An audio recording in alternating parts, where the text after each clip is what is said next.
Everton as well, Sam. Torrid start to the season.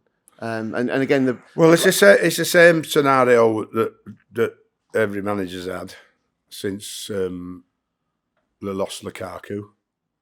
So every manager that's come in, apart from the fact when Dominic was always going to be a great player because he was, I think, 19 or 20 when he was playing with me up front, but he couldn't score the goals he started scoring. So as he matured in a couple of years and all that experience, and he started putting the ball in the back of the net.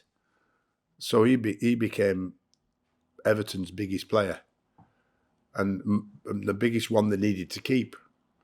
But for the last 2 seasons or last 2 years, there's one injury after another injury after another injury. So I still think Everton wouldn't be...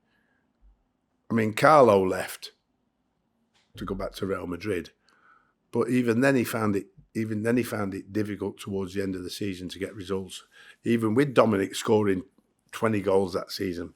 So he was the only saviour, if you like, on what we're talking about, that there's guaranteed goals, and he's lost that. I mean, you look at his injury. Every manager can't wait to get him back in, but then he gets another. But I mean, his injury was unfortunate. Was the end weekend. Yeah. What I have a problem with him, Art, is me. I'd be straight. I'm straight in the medical staff and the rehab lads and the reconditioning lads. I'm going, what are you doing? Why does he keep getting injured? Why does he keep getting soft tissue injuries? Why is he? I said, if you need to do something about this, let him in, because it's your responsibility. Because if I don't have that player, that could get me the sack, because he's that important. So what are you doing to make sure that when he gets fit, he stays fit? And you have to demand from the player that whatever they're doing, and however often you have to come back, and how often, however more work you have to do when all the lads are gone home, you have to do it to stay fit.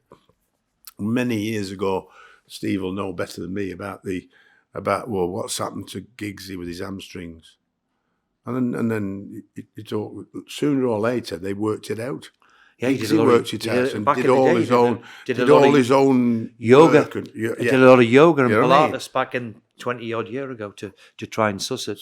But you know what we're talking about there, Sam, before when you talk about a great club in Everton. And let's be fair, what a fantastic club with fan base and the stadium that they've got to go into. Yeah.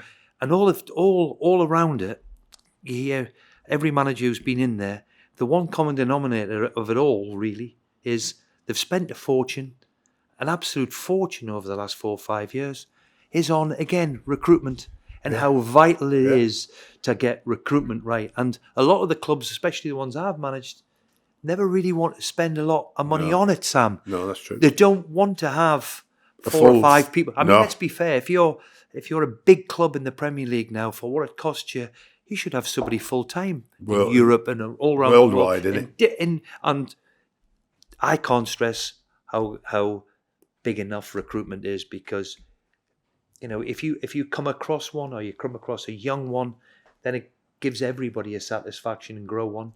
And of course, you need the one that are going to hit the ground and say he's going to make a difference to the football club. Him a bit like Bruno came when he came to Man U. Yeah. Fernandes straight away he came into the team, made them better.